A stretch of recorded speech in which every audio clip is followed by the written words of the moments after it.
What happens when the thing you've barely dared to dream for actually comes true? How does it change you when what you've been believing for and almost given up hope on finally becomes reality? The Redefining Possible podcast spotlights guests with stories of insurmountable odds who have witnessed the impossible become possible with God.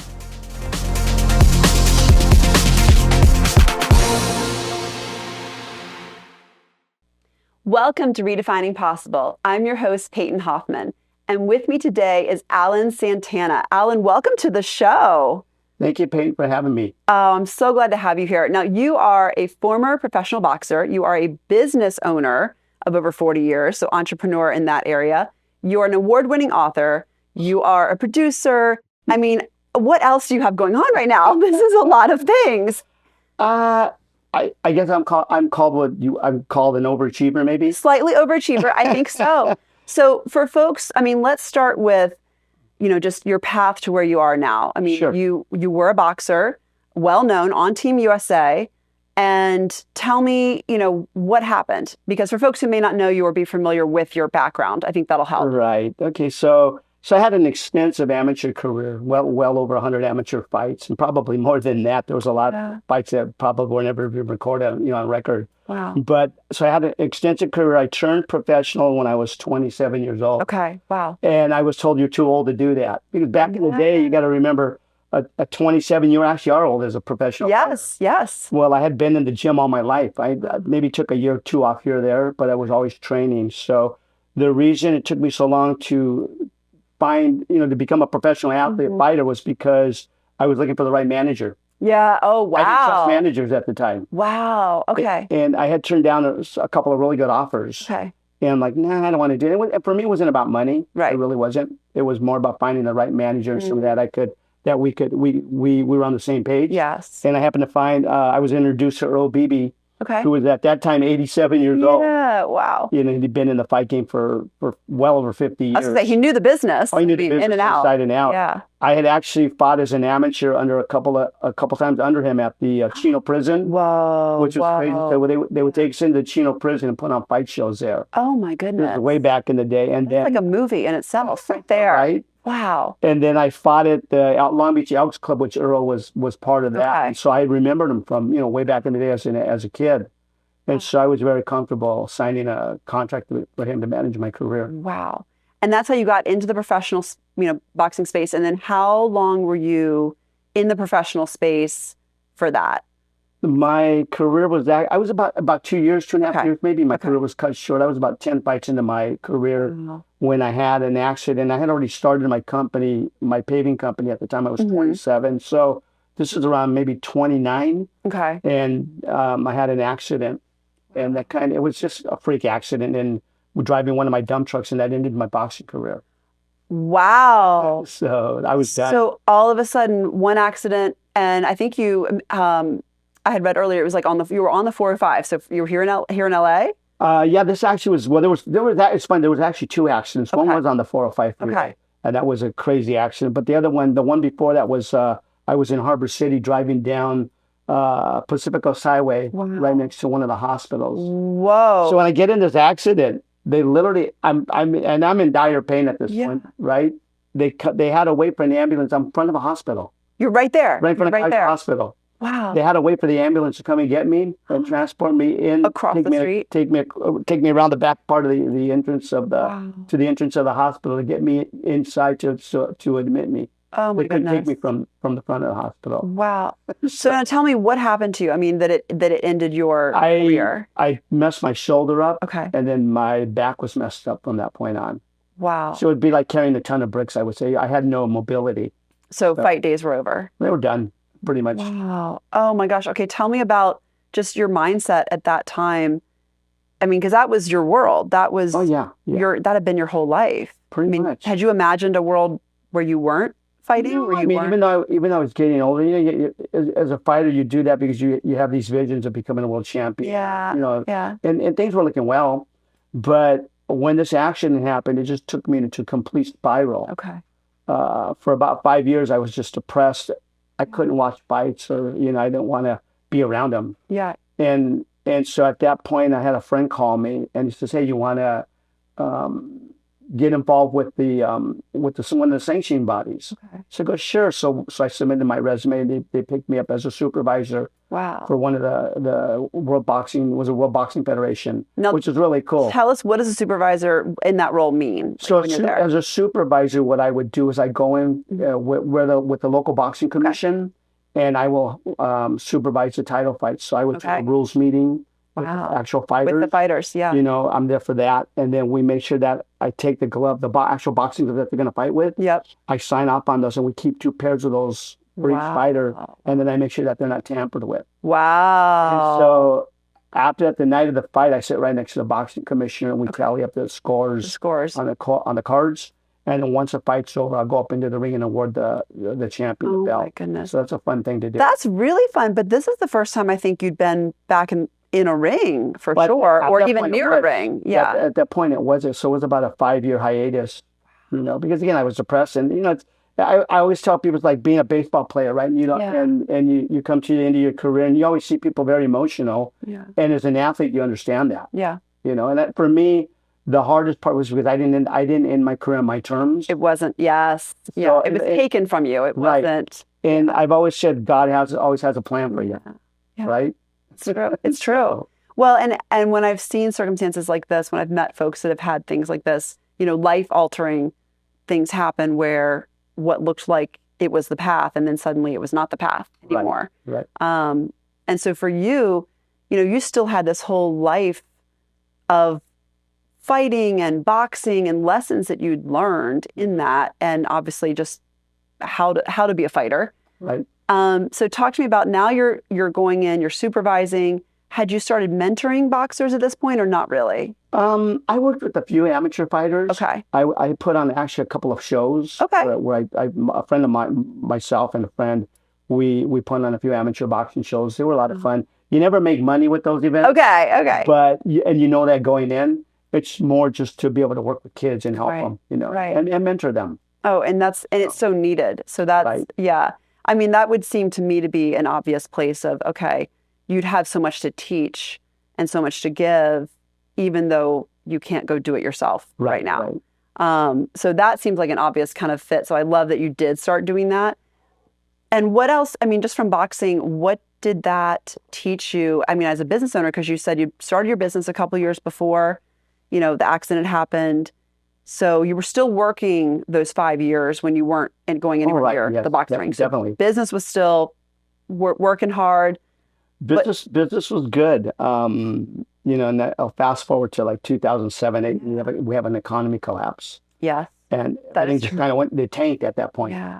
Yeah. And it's like, what do you do? Yeah. But being a fighter, that kind of, that resonated with me. It brought another side of me out that, I'm going to stay with this, and I've got to get through this rough time and figure out how to navigate that. And it's almost like reinventing your business again. It is. And I started from zero again, pretty much. Wow. So, Alan. Fast forward almost 20 years now. Yeah.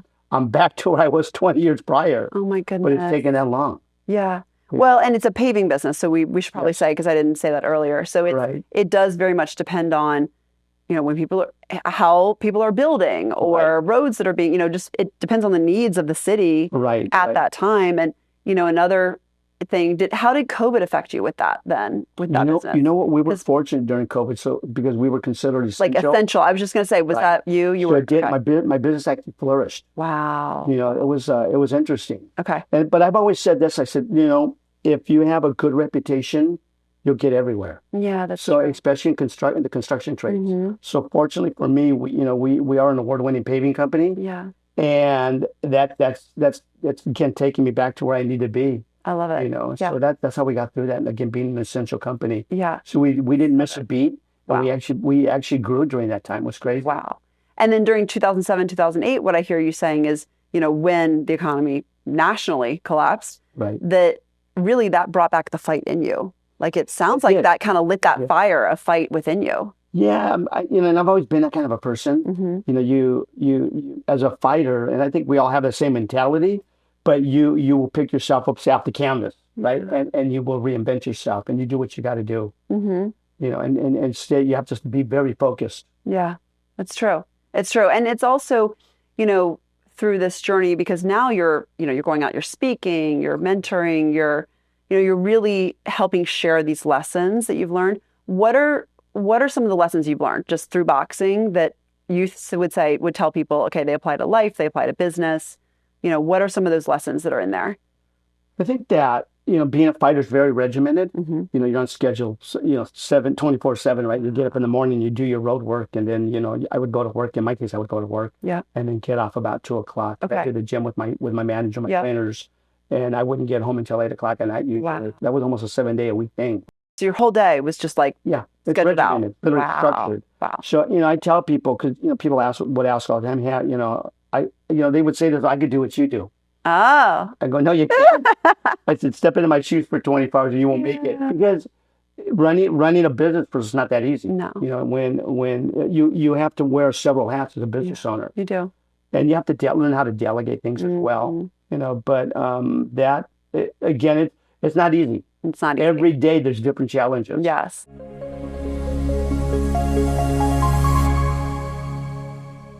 And I think being a fighter and having that mentality has helped me get through that. Okay. It really has. Really?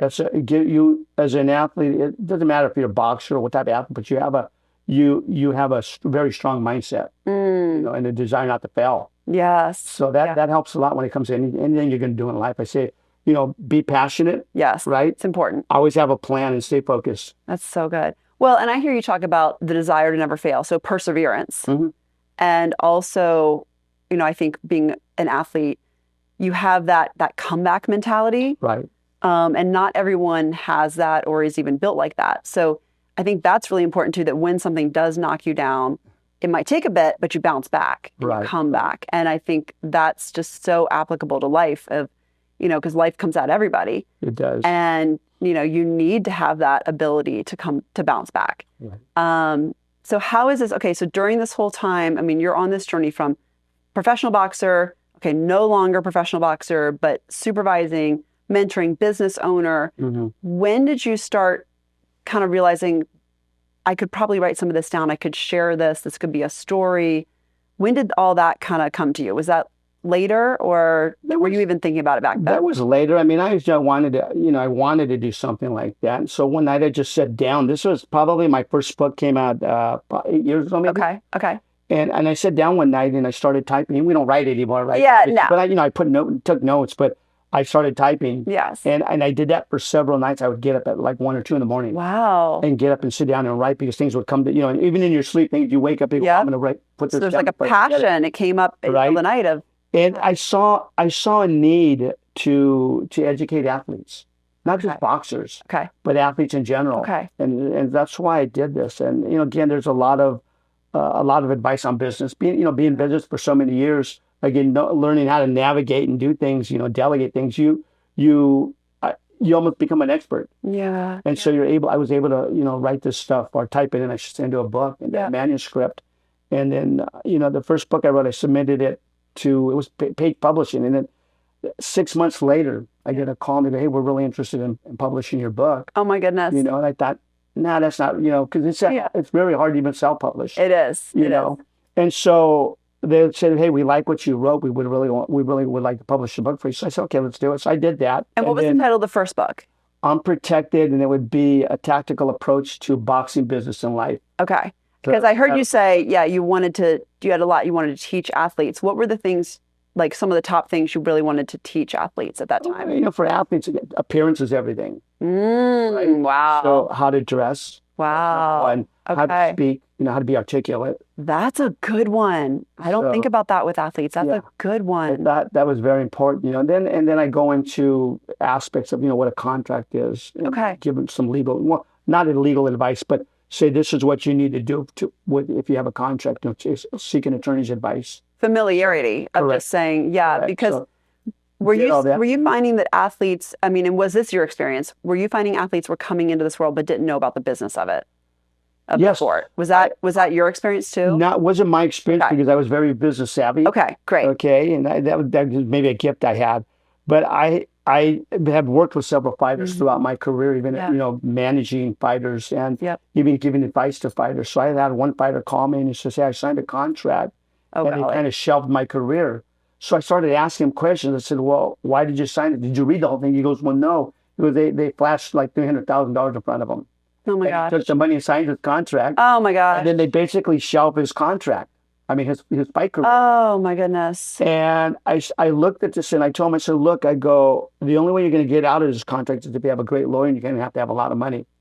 I go, "Other than that, you're going to have to just sit this out and wait because they've got you pretty much, it's solved." Ah, So that happens a lot, that's, you know? and that's so, it's terrifying. And it's also just so sad Yeah. because, you know, folks can read things like that and not understand it. That actually applies, from what I've seen here living in LA, that applies a lot to entertainment too.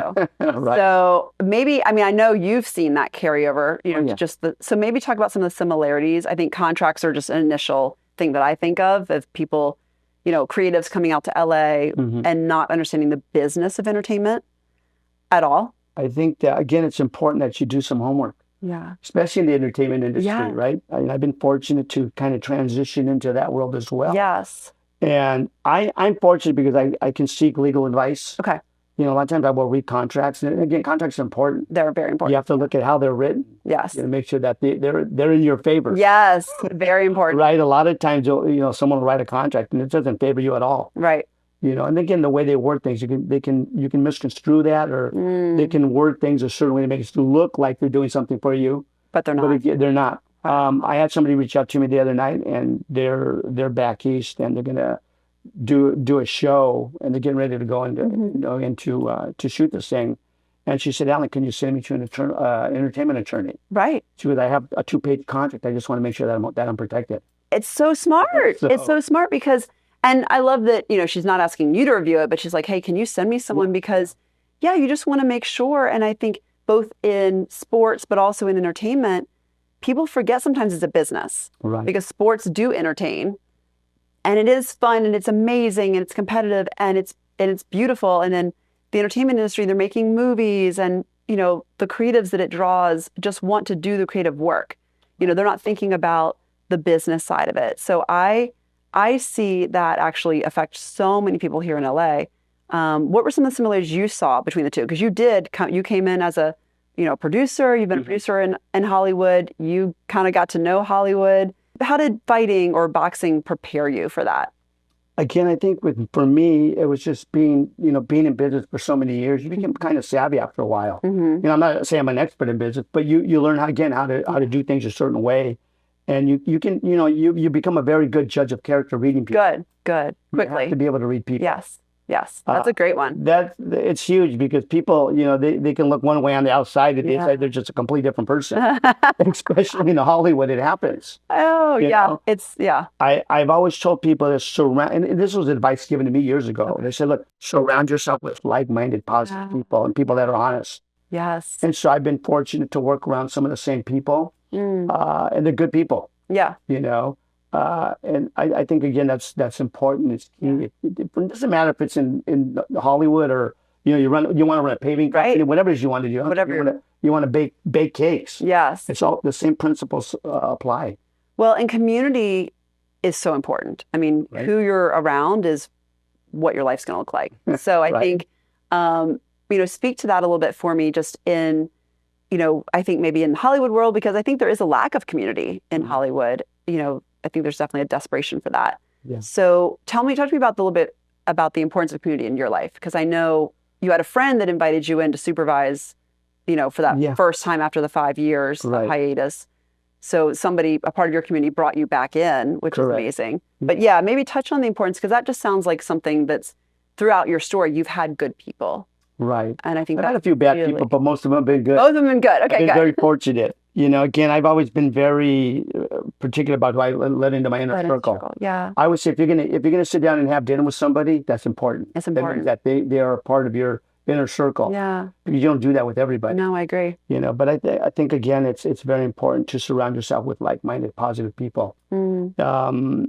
for me, you know, my days, I always joke about this. When I get up in the morning, my day's fantastic. Yeah. Because I get up, as soon as I walk out the door, it goes stealth real quick. Ah. That's part of being in the construction trade. Yes. You know, even in the movie business, when we're out shooting, sometimes on location, and you'll see things where, hey, you know, they might not get the sound right, or they might have to go back and reshoot because they missed something. You know, and again, it's very critical. Oh, it is. And you have to have lots of eyes on that stuff. Yes, vital. Again, you surround yourself with great people. I love that. You know, I think it's important.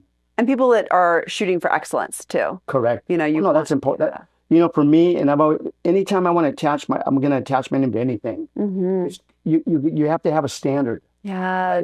I like to shoot for up here. Yeah. I don't want to be down here. No. There's too many people down. I don't want to aim low. No. So I always say shoot for the stars. I love that. No matter what it is you do. Yeah. You know, make sure that you first of all, you know, set the goal and shoot as high as you can go. I tell people, don't put limitations on yourself. Right. Because if you do that, then you're done already right there. You don't want to put limitations on yourself. Well, and this is what I love, because this whole show is called Redefining Possible, and it is about redefining what's possible in your life. I mean, honestly, and your story speaks to this so much. You know, how has your journey up until this point, how has it changed how you see yourself? I mean, how has it redefined how you see Alan? You know, so one day my wife and I were at the National Boxing Hall of Fame. And I had a friend of mine, Georgie Garcia, who's a world champion. Yeah. And great guy. And Georgie walked up to me and he said, Alan, you know, he says, I've known you now, and I've known Georgie now for probably 40 years. Oh, I love it. And Georgie says, you know what? He told my wife, he goes, Alan's one of the few people I know that's never changed who he was as a person. Oh, that's a huge compliment. And it was. Wow. But I remember years ago, I had told my manager, look, I go, no matter what, I mean, and we all grow. We grow as people, right? As we get older, you grow and you become wiser. You should. We want to. Right? That's the goal. But I told my manager, I said, Earl, I said, no matter where we go on this journey, I will never change who I am. Doesn't matter how much money I make or I don't make it. Money's not going to it's not going to define who I am. Yeah, I love that. It's important that, again, I always say this, you have to remember where your roots were, or where you were raised at. Yeah. I write about that in my second and third book about the community I grew up in. Yeah. You know, and I think it's important that you don't forget those things.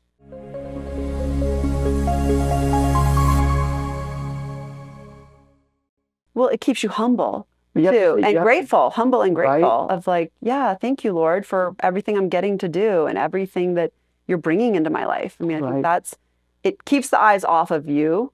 Right. And puts them back on God, and puts them back on, you know, it's important. Gratitude. It's important. I think, you know, and I've always said you have to be humble. You do. There's things I've done silently, and I love doing things silently. I don't want anybody to know about those things, you know, and I do them because I care about people. Yes. I don't want anything back. Of course. I always learn you don't do things expecting something back, because that's the wrong reason to do it. That's the wrong reason. Right? Yes. And so again, I learned that at a young age. When I was younger, and it kind of reminds me of one of my boys.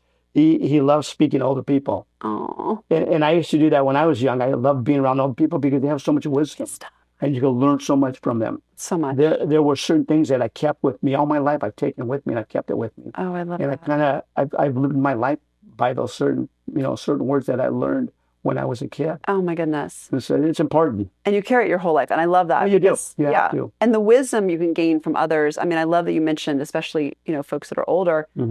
I mean, that sense of honor is something that I think we've lost a bit in our society today, personally, my personal opinion on that. I agree. And I just love that your kids and you and your wife, like, you are all kind of that mindset of, hey, I don't know everything. No. I'm going to keep learning. There are people who know more than me. I should learn from them, you know, and I just think that's such a great way to live, because it actually will save you a lot of the heartache and the lessons. You know, they'll tell you, here's the mistakes I made. Right. Which is, I mean, is that kind of something of what you share now for the guys you mentor? I think so. And again, I was fortunate because I didn't really have a lot of things like that happen to me. I always had good people around me. Which is so, but that's so it's fortunate there. But I like to give advice sometimes, but I don't want to give the wrong advice. Right. You know, again, a lot of people have reached out, they'll reach out online and say, you know, you inspire me. Yeah.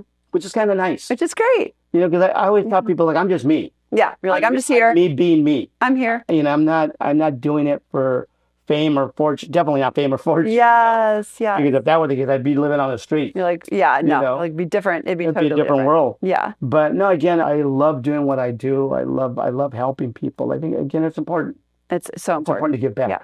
So let's talk about the book for a minute. Okay. Sure. So we this have, book here. this is the one, this is number 2, right? Yes, and this okay. is for you, by the way. Oh, thank you. Oh my gosh. Okay. Unprotected, the final round. And it has a shark on it for folks who can't quite see this. Okay. There's a shark. Talk to me about the shark infested water. So it says navigating the shark infested waters of sports, business, and life. Okay. How did we get that title? Like, where did that come from? Because I love it. It's fantastic. That's, again, in every aspect of life. Just whether you're an athlete or you're in the movie business or you're running a company, there are people out there that will take advantage of you. Yeah. Or they will try to. Yeah.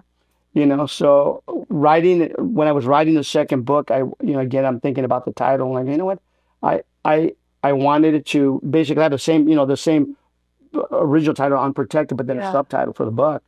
And I thought that was a perfect fit for it, And I think Unprotected is such an amazing title just by itself, is because that makes me think of like, oh yeah, because you don't know what you don't know. No. Like if you knew how to protect yourself, you would.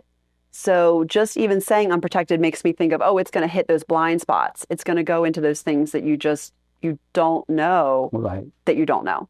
Right. And that's a lot of that happens. I mean, you gain that wisdom if you don't have mentors. You could get it from mentors, but if you don't have that in your life, you gain it a lot of times just through experience, and that's the hard way to gain that. Right. So I love that you went into it with that, like, don't leave yourself unprotected. Right. Which is kind of that's a boxing thing of like, hey, always protect the face, always have your, you always want to make sure you're protected. Right. And I love that that's, what you want to give to others now. Yes. Again, it's important. I've been fortunate with this book. So I'm going to jump ahead a little bit here. We actually turned this into a documentary. Oh, talk about that, because that was on my list to chat with you about. So let's talk about that. So I'm a 7-time award winner for my documentary as a producer. Amazing. Which is, again, I never dreamed that would happen. Amazing. I went to Arizona, and again, I want to reach out to thank Nim Stant, who was part of the International Impact Book Awards. Okay. Yep. And last year I met her in Arizona. I went there for an award ceremony where my book actually won some awards, which was really cool for my writing. Amazing. While we were there, she said, "Hey, why don't we shoot a documentary on you? You have a very interesting story." You do, right? Yeah. And so I said, "Sure, let's do it." So they brought some writers in. They wrote. We were there for 3 days. Okay. Took me to a studio. They obviously did their homework on me, and then we shot about a 15-minute documentary short. Wow. My publicist, once it was done, I looked at it, I thought, wow, this is really well done. Really good, yeah. And I wasn't trying to pat myself on the back or anything, but there was a lot of work and thought that went into it by the team that did it. And Christian Allen, who's my publicist, saw it, and he says, hey, let's start submitting this to film festivals. I love that. Which we've done, and I was fortunate just about maybe, let's say a month ago, Ruth Klein calls me. She says, Alan, I was going somewhere and looking at a job problem. She says, Alan, have you heard the good news? And I go, no, what's going on? You're like, what? She goes, call Christian, call your publicist. I don't want to say anything. Gosh. So I called Christian. He goes, Alan, you won a Telly Award. What? And I'm like, are you kidding me? He goes, no. So I'm like, that's crazy. Because again, for me, I never dreamed in a million years I'd be winning awards like that. No. I mean, you were a boxer. You weren't even dreaming of doing a documentary, period. Like, this wasn't even a thought. No. And this is what I love about the Lord. Like, he will do exceedingly abundantly above and beyond all we can ask, think, or imagine. Like, you didn't even imagine this. No, again, never thought of that at all. Literally, like, he's got bigger dreams, bigger ideas than we do. And oh my goodness. So, well, first of all, congratulations. Thank you. So exciting. I can't wait to get that trophy and have it on my piano. And have it there. I know, I can't wait to read it. This is going to be amazing. And you've got book 3 in the works. Book 3's coming out. It's the manuscript's done. We're just going through for some final edits. Of course. That book is titled Unprotected. Yes. I Was That Boy. Oh, wow. That book that gives me chills. Okay, wow. That book is all about bullying. Oh, it talks Alan. about me growing up in Wilmington, California, being bullied. Wow. And I think I've always thanked of people that bullied me, because if it wasn't for that, I wouldn't have gotten into boxing. No. So that changed my whole life.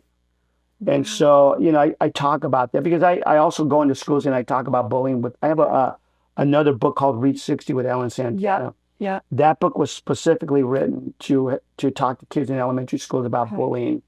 And so I go into schools and I talk to children about that. One of the questions I ask usually when I open up these events is I say, how many kids have been bullied? Yeah. Almost every kid I was going to raised their hand say, up, right? especially today with online terrible. bullying and different things, You have physical bullying, Yep. verbal bullying, there's cyberbullying now, right? Yes. And the crazy thing is you go online and you see adults bullying adults now. Which is just crazy. It's terrible. It's And so, for me, I sat down when I started typing that book, I wanted it to be very specific on it. So I said, you know what, let's talk about me being bullied as a kid. Yes, yes. So that book is probably 14, 15 chapters. It's a little bit thicker than this book. And I write about my life story as a kid growing up and the friends I grew up with, where I went to school at and things like that. And I paint a picture of the community I grew up in. So the community is a working class, longshoremen pretty much. Okay, that makes sense. I grew up in a longshoreman. Yeah, that makes sense. My father was a paving contractor. Oh, so that didn't go too far. No. So, I chose to follow that path. Yeah. But I paint that picture. Wow. And then I go in from I think chapter 1 through 7 is about my life story. Okay. And then from 7 through 14, I talk about nothing but bullying and where to get help from. So there are pages talking about what to look for, where you can get help. What are the signals? All that stuff's there. Because people, especially adults with kids, there's the obvious, right? Which is just, a kid yelling at another kid in the playground or something. But there's, or beating up on a kid. But there's a lot of stuff that is bullying that maybe you won't catch as an adult if you're not looking for the signs. So. Yeah. Oh my goodness, we're gonna have to have you back on Redefining Possible when that's out, because that just, to me, that feels so purposeful for your life. That feels so impactful and so important for people to read. And I love that you're doing a full reset with that into your story, first of all, but also you're an overcomer. Right. And so it's actually helping other people become overcomers too. And I think that's so important. It is. For folks to be able to get into. So yeah, that's going to be phenomenal. I mean, I think that's such important work right now that you're doing, and you've done a lot of important work, but that feels very important. Thank you. I appreciate that. It's that again, I always say that's near and dear to my heart. Yeah. And I think, when I would go into these schools, you could always see, I could pick them out right away, the kids that were being bullied the worst. So you could see it though in their faces, the way they carried themselves, their demeanor. Wow. They would look down, and they had no confidence. Wow. And so you kind of latch onto them right away. Yeah. Again, and I always say God's work. Yeah. I'm truly not a very religious person, but I do believe in God. Yeah. And I always say God is taking me down this path. He is taking you down this path. And I'm very fortunate. Yeah. So let's talk about God real quick. So like, how has this path He's taken you down really redefined for you what's even possible for your life? I mean, because this is so many twists and turns that you never had for yourself. No. Good and bad. I mean, you didn't have any of this this was not a bucket list that you had somewhere. No, it wasn't. I was saying, hey, this is my bucket list. So I never thought that way.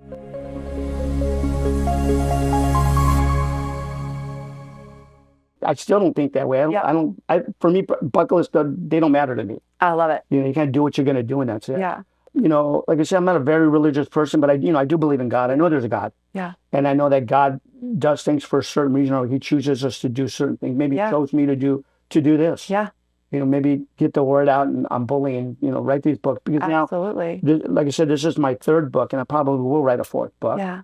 But I think that, again, everything I write about is important to help people. Yeah. To give advice to people, and I don't want to see kids bullied. For years, you hear teachers and the school district saying, hey, we're going to stop bullying. It's still prevalent in the schools today. I've been hearing that for 20 years, 30 years. And today it's probably even worse than it was before.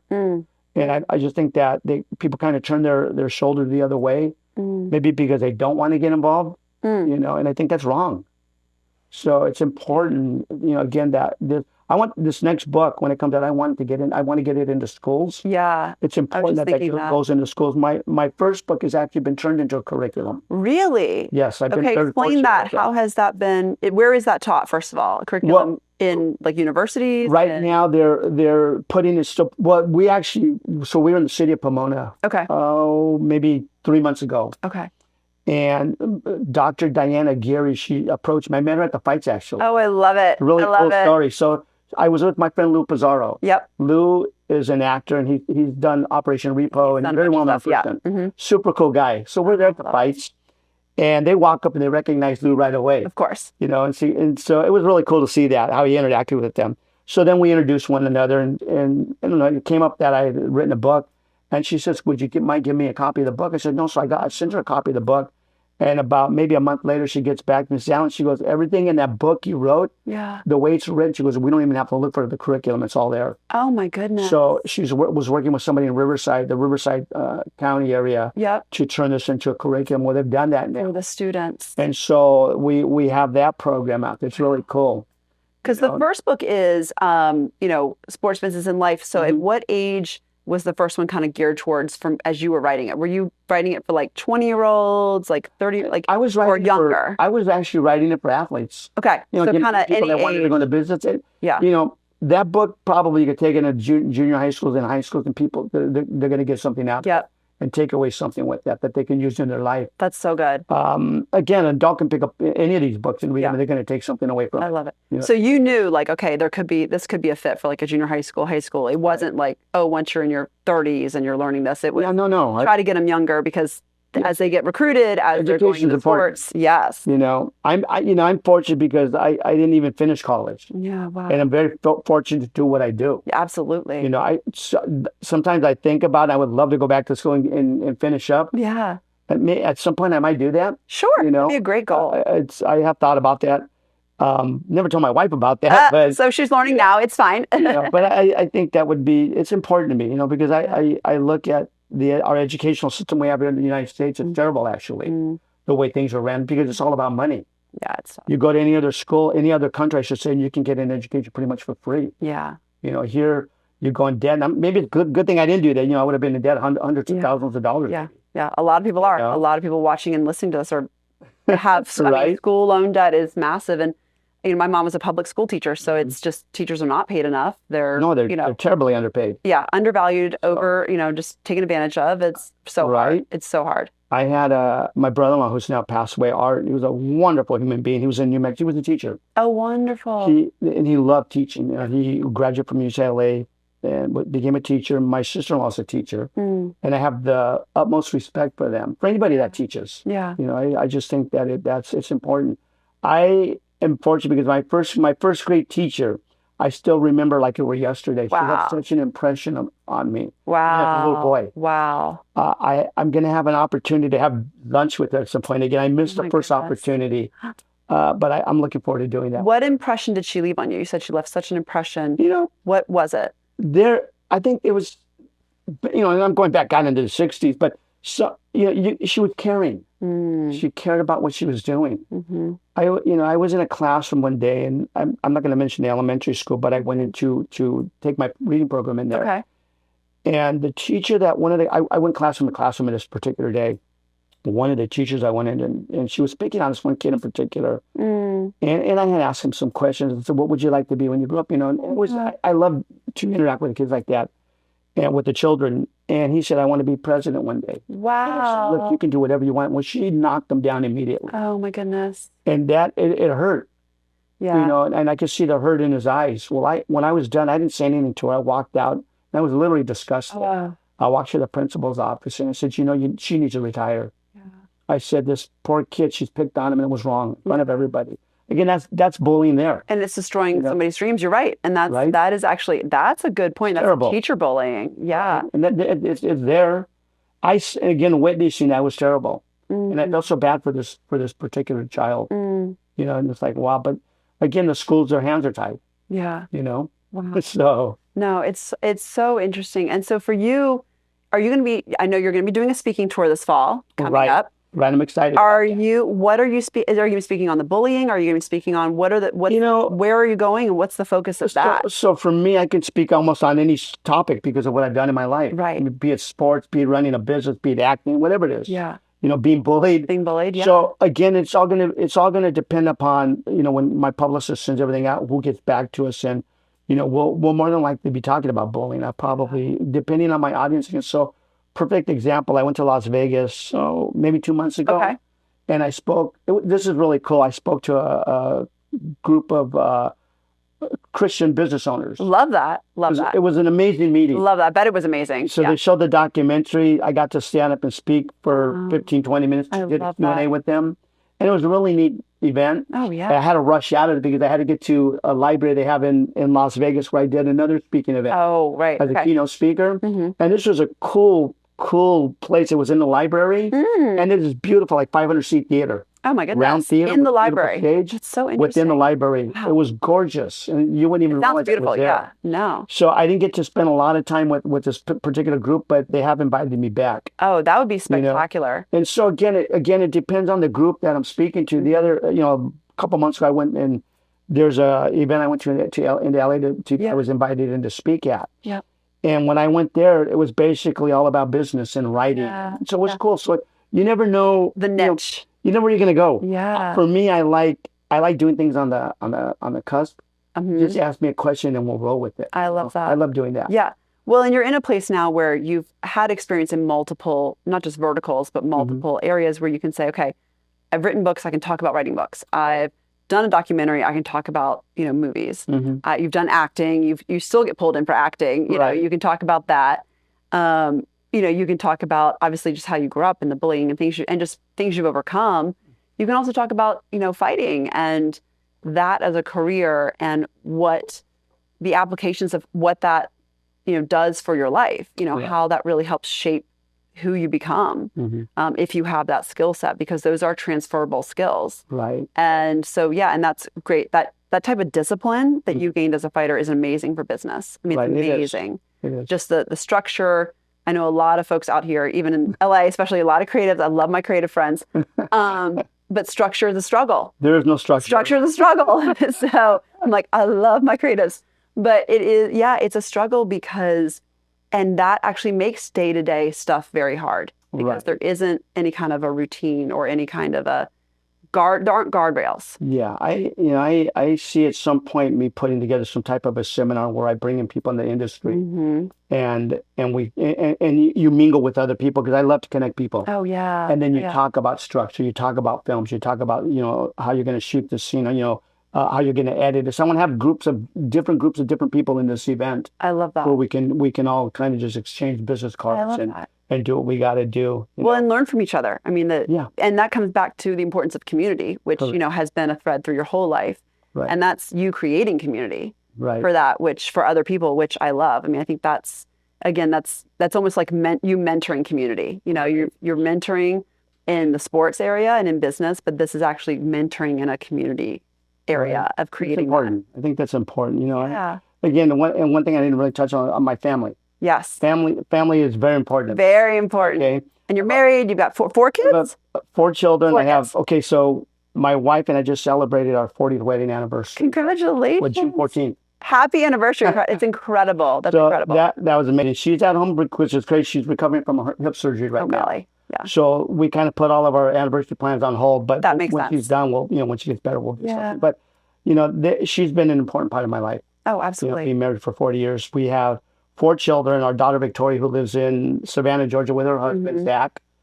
She just recently was married. Wow. We have Austin and Courtney. They live in Orange City, Orange. We have a brand new baby grandson. He's going to be Jude, who's beautiful. Amazing. And then my son, Austin, and his wife, Tia, are currently traveling around the country, which is really cool. As they should. That's so fun. And then we have our youngest son, Aaron, who's still at home with us, which is fine.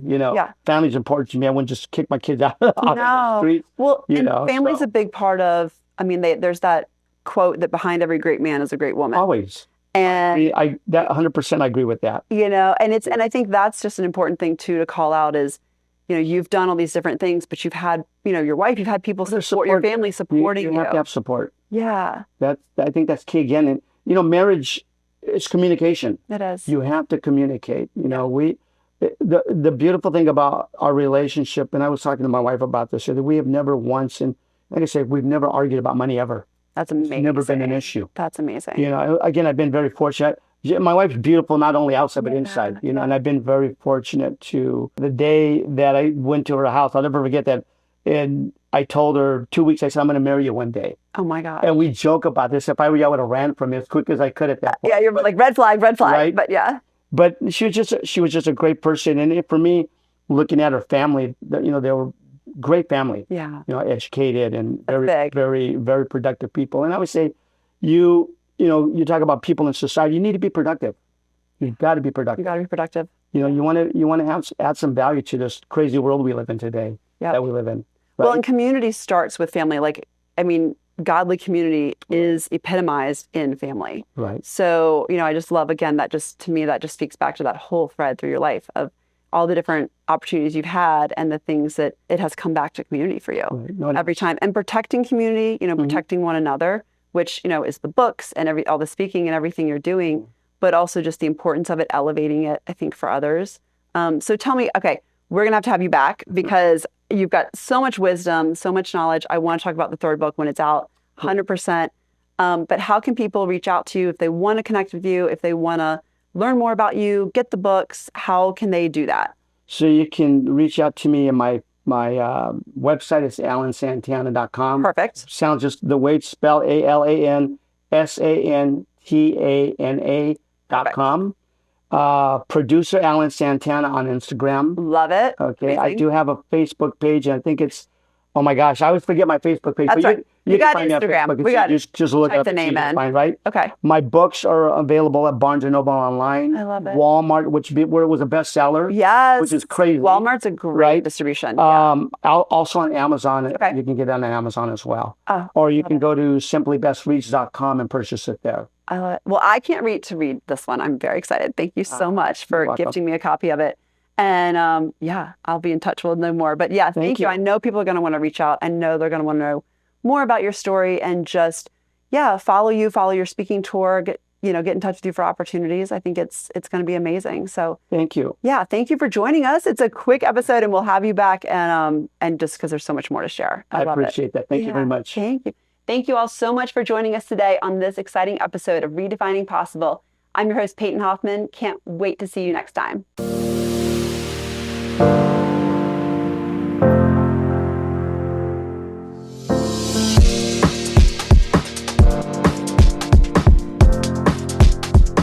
What happens when the thing you've barely dared to dream for actually comes true? How does it change you when what you've been believing for and almost given up hope on finally becomes reality? The Redefining Possible podcast spotlights guests with stories of insurmountable odds who have witnessed the impossible become possible with God.